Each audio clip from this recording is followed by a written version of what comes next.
What is up, you guys? Welcome back to the Heat Report, and it's game day tomorrow against the Milwaukee Bucks, and this is the Heat versus Bucks preview. And if you guys don't know, we are playing the Milwaukee Bucks twice in a row, which should be fun. So I don't think I'm going to be doing a second preview. I might be just tweaking some of the things that I said and that I'm going to be saying in this video. And I'm going to be tweaking that in the next video depending on what we've done in the game. But I don't think I want to make a separate preview for the Bucks game that's going to be happening on Wednesday. So this will probably be like a preview for both of the games against the Bucks because they're back-to-backs. But if we do something like drastic, if we get blown out or something, then I will be making another preview. And before we actually even get into it, make sure you guys leave a like and subscribe. You guys are absolutely killing it. Showing love to the channel. Yeah, you guys are the best. And let's get right into it with the Heat and the Bucks preview.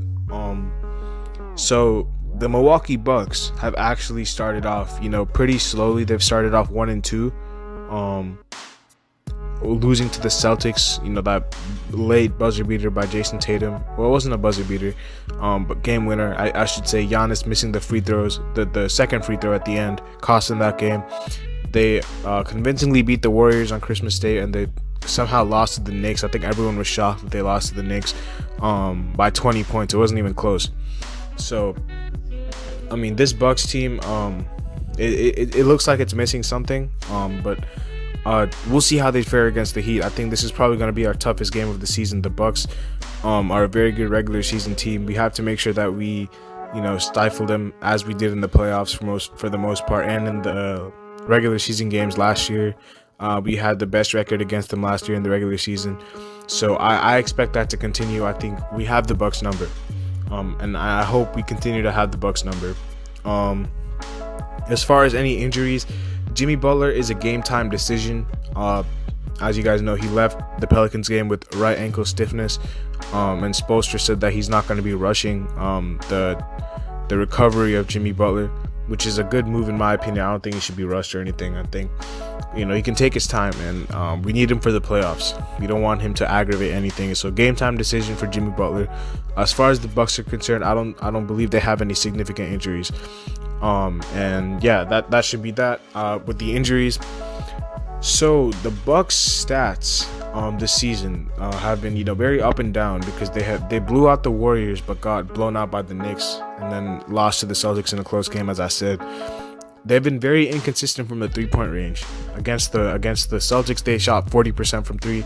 Against the Warriors, they shot 54% from 3, and against the Knicks, they only shot 18% from 3. So they're a team that's very up and down as far as shooting the three ball. Now we have to make sure we don't give them any clean looks. I think we'll do a very good job. We're a very good defensive team. The Knicks somehow made them shoot only 18%. So I don't know if we're gonna be limiting them to 18%, but we can do a pretty good job on them from the 3-point range. So they're very inconsistent from that. But they are a very good rebounding team. They clean the glass. That's what they do in all these performances. They've cleaned the glass very well. That kind of makes sense when you have Giannis on your team. Brook Lopez is not the best rebounder, but you have Giannis, so your rebounding numbers are going to be very high just because of that one player who's going to be rebounding almost everything. So we have to make sure that we don't give up that many second chance points because the Bucks are very capable of hurting us on the glass, especially if we run that undersized lineup. I would hope that we don't get killed on the glass. It's gonna be interesting to see what lineup we run because is Spoelstra gonna run Myers Leonard at the 5 again, or is he gonna switch back to Bam at the 5 and put Mo Harkless or something like that at the 4? And from what I've seen, I don't think KZ's favored in the rotation yet. I think he's gonna be playing a lot of garbage minutes this year. Maybe not. Maybe I'm just overreacting based on the first 2 games, but it's not looking like it. We have a lot of guys fighting for spots, and I don't know if KZ's gonna get his game time when you have all the wings that we have with Butler, Iguodala, all of them. If Butler misses this game, then KZ will probably get some minutes, but I can't really see where he falls in the pecking order when everyone is healthy. I don't know where he falls in the pecking order, so it's going to be interesting to see what happens with him. the Milwaukee Bucks, one main weakness from last year, or from this year that I don't really think they had last year, was that they lack a lot of depth this year.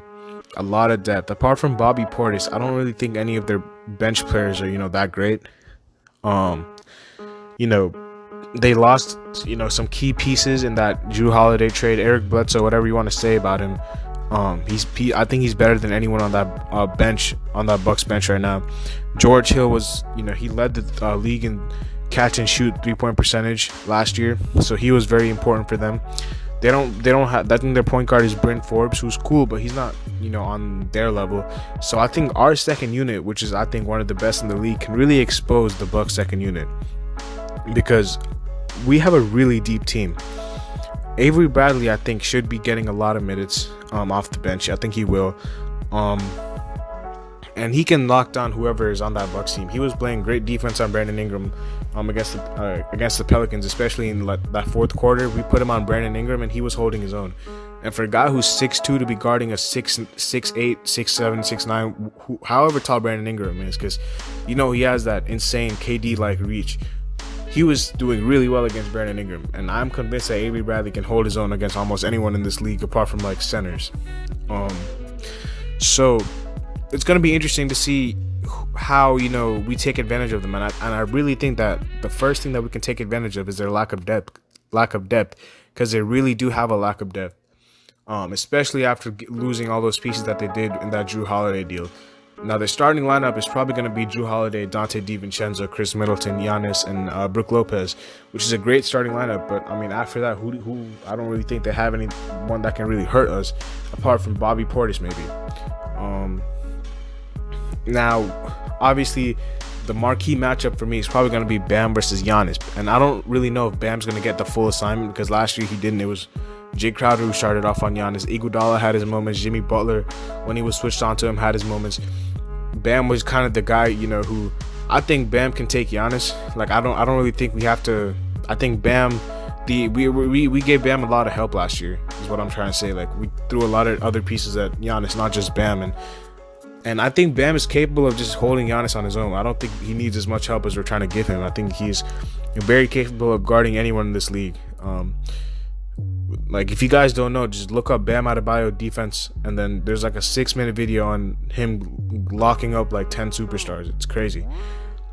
You guys all know how great Bam is defensively. Bam is, I think, I want Bam to take that step in the regular season, and I want him to be our best player in the regular season, because Jimmy's kind of a guy who's going to try to get everyone else involved. He's not a guy who's going to try to take over games in the regular season. He's going to be saving that for playoff time. We all know that about Jimmy. So I want Bam to be that, take that jump from an all-star to a superstar if he can this year. I want him to be our best player this season. And I think he's capable. He's very capable. Increase that points per game, which he already has done in the first 2 games. He put up 26 against Orlando. He put up, I think, 17 or 18 against New Orleans. He's capable of averaging 20 points a game, or even higher. So Bam versus Giannis will probably be the marquee matchup for me, because we have to be able to slow down Giannis. If we take out Giannis, as we did last year in the playoffs, it becomes a lot easier. Chris Middleton has actually been really good for the Bucks. I don't know if Chris Middleton's a guy that we're gonna be scared of. If Giannis is not going, are we gonna be scared of Chris Middleton creating his own shot? Maybe not, but Chris Middleton is still a very underrated player. He's not a Kyrie Irving, which is I think what the Bucks needed. I think the Bucks needed someone who can just take over a game, but he's still very capable of creating his own shot. My player to look out for the Heat will probably be Goran Dragic, because off the bench, I really want to see him expose the Bucks bench, because I don't think the Bucks bench can keep up with our bench.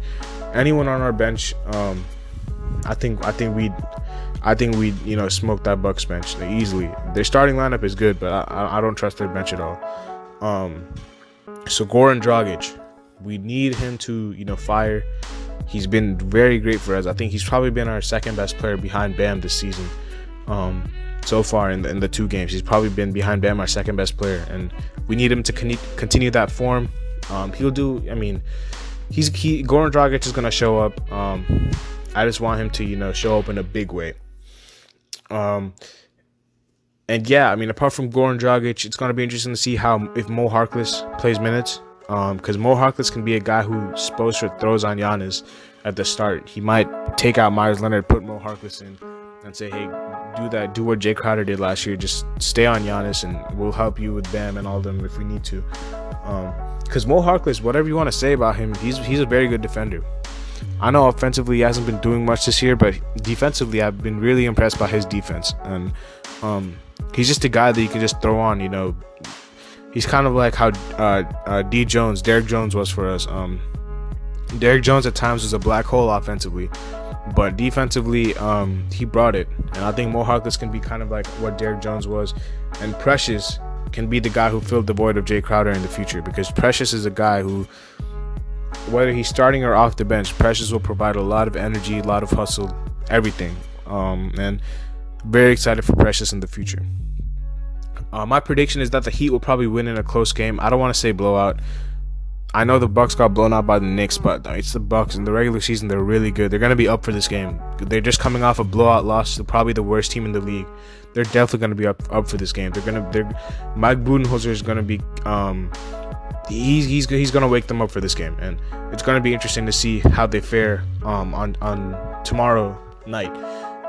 So that's going to be it for me, guys. I hope you guys really enjoyed this video. Like I said, I'm probably not going to be doing another preview for the Wednesday game against the Bucks, because this probably will serve as the preview for both the games.